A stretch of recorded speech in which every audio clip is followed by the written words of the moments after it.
Who is to be blamed for starting World War I?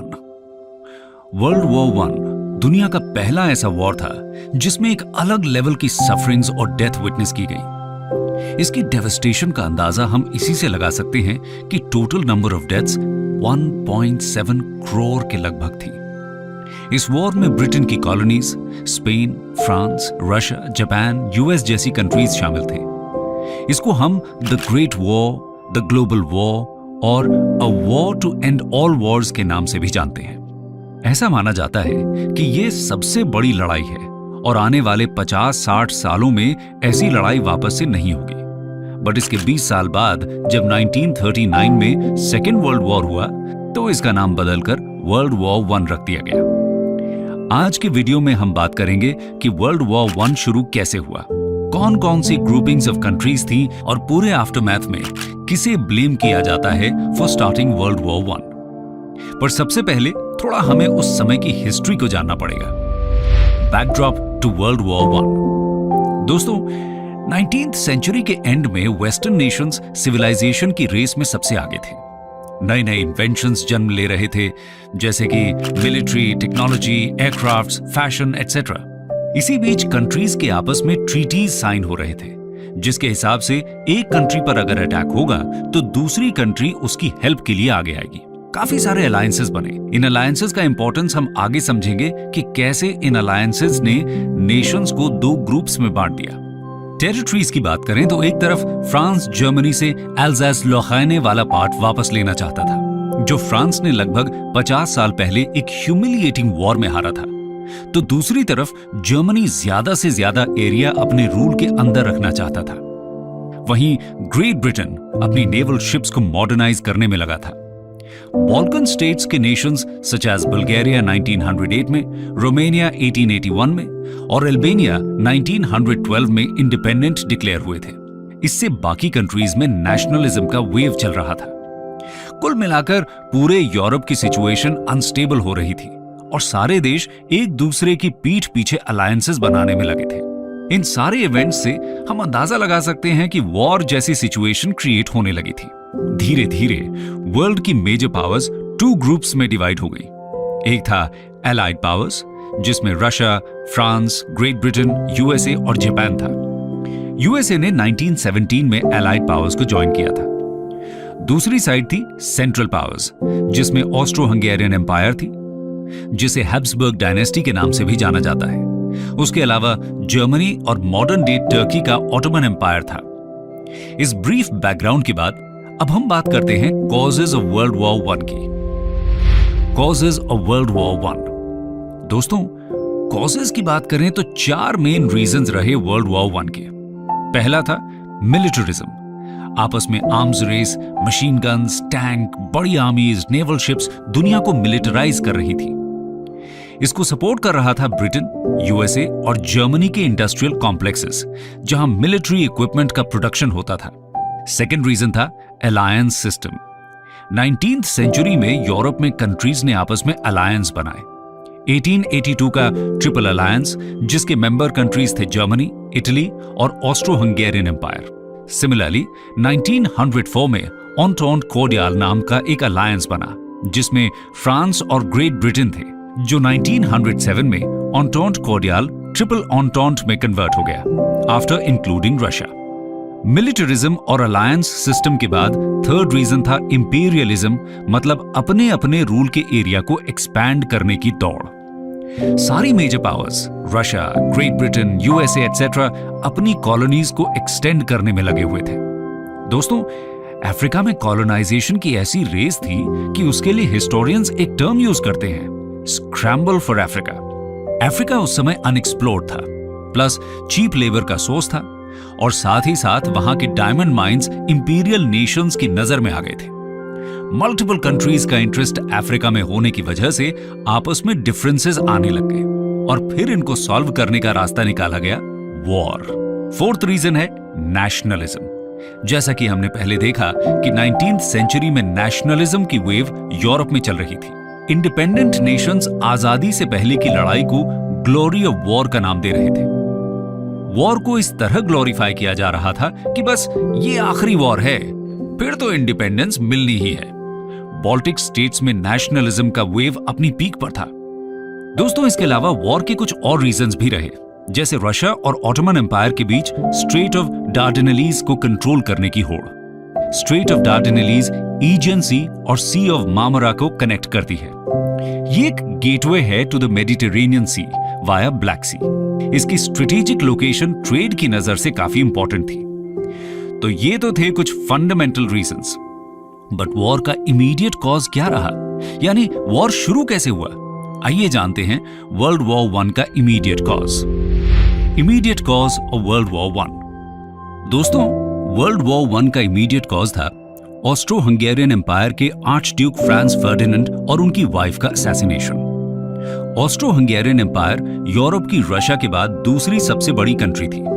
इसके member states थे present day world के Austria, Hungary, Italy, Bosnia, Croatia, Poland etcetera.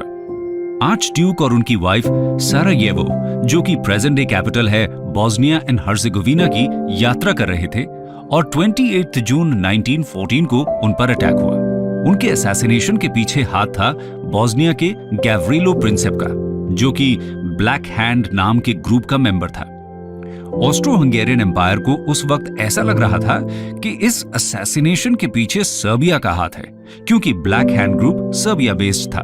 Austro Hungarian empire ने Germany को बताया कि उनको लगता है कि सर्बिया इस असैसिनेशन के पीछे है और अब हम सर्बिया पर वॉर डिक्लेयर करने वाले हैं। जर्मनी ने फुल सपोर्ट किया। ऐसा मानो जर्मनी ने एक ब्लैंक चेक दे दिया कि तुम आगे बढ़ो और हम पीछे खड़े हैं।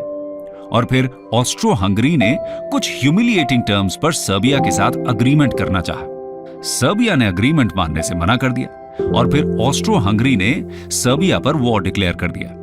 दोस्तों, इस तरह से फर्स्ट वर्ल्ड वॉर की शुरुआत हुई थी। आइए अब हम देखते हैं कि इस शुरुआत का ब्लेम किस कंट्री को किन कारणों की वजह से जाता है। Who is to be blamed? दोस्तों, ये एनालाइज करना काफी डिफिकल्ट है कि क्या सारायेवो में असैसिनेशन वर्ल्ड वॉर में चेंज हो गया। कुछ हिस्टोरियंस अब भी इससे सहमति नहीं रखते हैं। कुछ ऑस्ट्रिया को ब्लेम करते हैं, क्योंकि ऑस्ट्रिया वॉर में पहली अग्रेसर कंट्री थी जिसने सर्बिया के अगेंस्ट वॉर डिक्लेयर किया। वहीं कुछ लोग रशिया को ब्लेम करते हैं, क्योंकि वो पहला था जिसने फुल मोबिलाइजेशन का ऑर्डर दिया था। काफी हद तक इस वॉर के लिए जर्मनी को भी जिम्मेदार ठहराया जाता है। जैसा कि मैंने पहले बताया कि जर्मनी ने ऑस्ट्रिया को मानो एक ब्लैंक चेक ही दे दिया। जर्मनी ने काफी क्लियर कर दिया था कि तुम आगे से लड़ो, हमारा पूरा सपोर्ट है। ग्रेट ब्रिटेन की बात करें तो उसने फ्रांस को ओपन सपोर्ट किया, जबकि वॉर से पहले और स्टार्टिंग के टाइम में ग्रेट ब्रिटेन की पोजीशन अनक्लियर थी।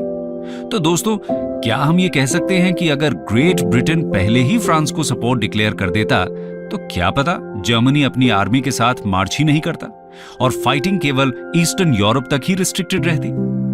भले ही वॉर की स्टार्ट ऑस्ट्रो हंगेरियन एम्पायर और सर्बिया की लड़ाई से हुई, पर क्या पता उन्हें भी यही लगता हो कि बाल्कन वॉर्स की तरह ये वॉर भी लोकलाइज्ड रहेगी, लेकिन ये इतने बड़े स्केल में डेवलप होगी ऐसा किसी ने नहीं सोचा होगा। खैर, वॉर शुरू होने के साथ ये बहुत तेजी से एस्केलेट भी हुआ। आइए जानते हैं reasons for escalation. Reasons for escalation of war. सबसे पहला कारण अलायंस सिस्टम को माना जा सकता है, जिसकी वजह से वॉर इनेविटेबल हो चुकी थी। अमेरिकन डिप्लोमेट और हिस्टोरियन जॉर्ज किनन का मानना है कि 1894 अलायंस जो फ्रांस और रशिया के बीच हुई थी, उसने यूरोप की डेस्टिनी को सील कर दिया था।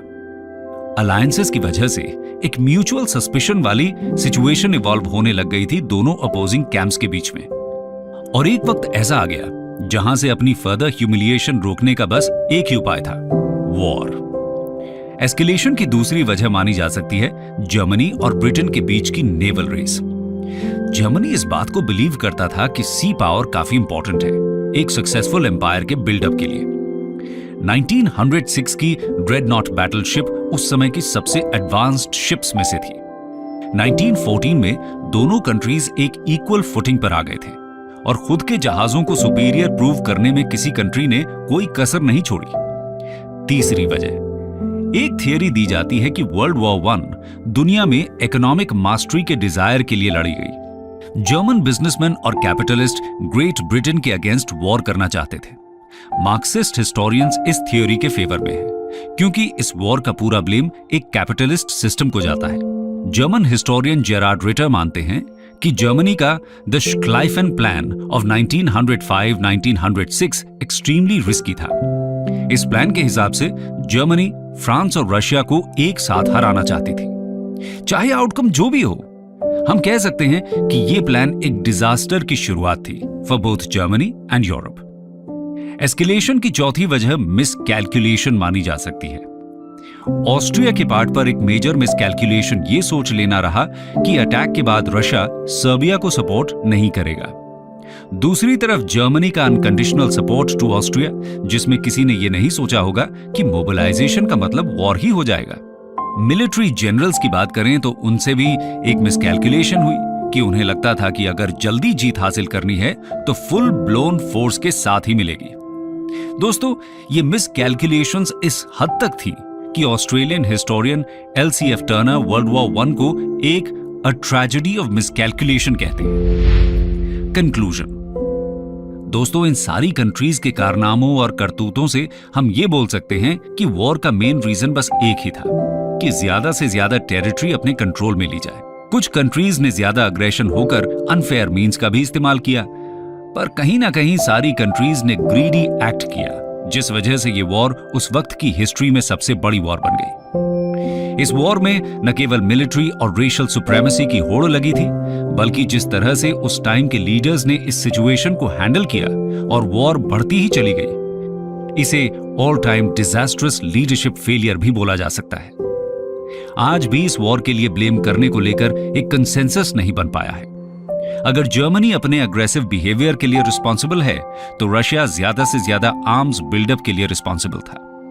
तो दोस्तों, हम किसको ब्लेम करेंगे इस वर्ल्ड वॉर 1 के लिए? यहां किसी एक कंट्री को ब्लेम करना अनफेयर होगा, क्योंकि लगभग सारी कंट्रीज ही एक दूसरे के खिलाफ लड़ रही थी। एंड में यही इंपॉर्टेंट है कि चाहे स्टार्ट किसी ने भी की हो वॉर, सबका अपना अपना रोल था to bring about large scale devastation to the world.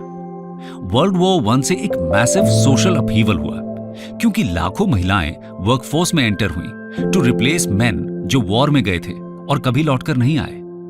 पहला world war Spanish flew off 1918 को स्प्रेड करने के लिए भी रिस्पॉन्सिबल है। ये one of the world's deadliest global pandemics था, जिसमें लगभग 20 से 50 मिलियन लोगों की जान गई थी।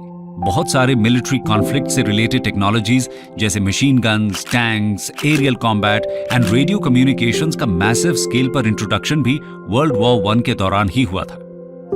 तो दोस्तों, कुल मिलाकर वर्ल्ड वॉर 1 एक ऐसा इवेंट था जिसके लॉन्ग टर्म नेगेटिव इंपैक्ट्स किसी ना किसी रूप में आज भी विजिबल हैं।